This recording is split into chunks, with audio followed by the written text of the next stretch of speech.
All right, we're in Genesis 28, 29. You're in the sort of great meat of all of these Genesis stories that swerve all over the place, right? So we just finished the last chapter with Esau and Jacob not so happy with each other. Well, more so Esau not happy with Jacob. But Isaac summons him and blessed him, right? It says up here, he blessed him and commanded him, do not marry a Canaanite girl. So we finished the last chapter with Rebecca saying, bah! Um, that Esau has married these crazy Hittite girls and is making her life crazy. So he says, make sure that you don't marry a Canaanite girl. So um, here's the story, and he tells him to go back to Padan Aram to get a wife, right? So Jacob goes there and he heads over. And then Esau actually realizes that basically that his father wasn't too happy that he married these Canaanite girls. So he adds another wife to his list so that she's not Canaanite, one of the daughters of Ishmael. And then Jacob goes off to get a wife, right? So he heads off. Um, Sort of a interesting sidelight is this is where God visits Jacob to sort of hand on the covenant promises. Um, so it says he has a vision and he sees the stairway to heaven vision with angels going up and down. And then God says to him, I'm the God of Abraham, Isaac, I'll give you offspring which you're lying on. And I will watch over you, and all peoples on the earth will be blessed through you. So he's handing over sort of the key aspects of the covenant, continuing down this chain to Jacob and continuing on. So when he wakes up, he names the place Bethel. So don't worry about the church of the same name. Anyone could name a church something, I guess. But it means house of God, right?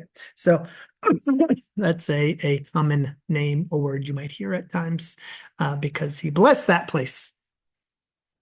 So he continues on. Interesting story. He arrives and they're feeding sheep. So, and it turns out that Rachel is a shepherdess, the first shepherdess that shows up in the Bible. And they need this giant stone rolled away. They usually all wait and do it together. And Jacob takes it on himself to roll it away so that she can water her sheep. And then, interesting, then Jacob kissed Rachel and wept loudly. So, I suppose there you always have to have some way of asking a woman to marry. So that's what he does. We have actually the first kiss in the Bible from man to woman, and then he told her who she was, so she ran off and told her father. You get another interesting story. Laban comes out to meet him, uh, seems to treat him well. He's great. And he says, I would like to marry your daughter. And he says, you'll have to work for me for 7 years. Or to a certain extent, Jacob offers, right? For 7 years. And he says, all right, fair enough. After the end of 7 years, Laban pulls a fast one and gives him his other daughter, Leah. And he says, wait a second. I was supposed to be marrying Rachel. I don't know how you have those types of mistakes, but it happened. And then, so basically, Laban says, all right, you can have them both. He gives the other one to him, but you have to work for another 7 years after. So he has both of his wives. He has 7 years. While he's there, he has a number of sons while he is still with Laban. So you see the first couple at the end of this chapter. The names, if that is not footnoted in your Bible, where it sort of says that the Lord has seen my affliction right here. So seen my affliction is Reuben.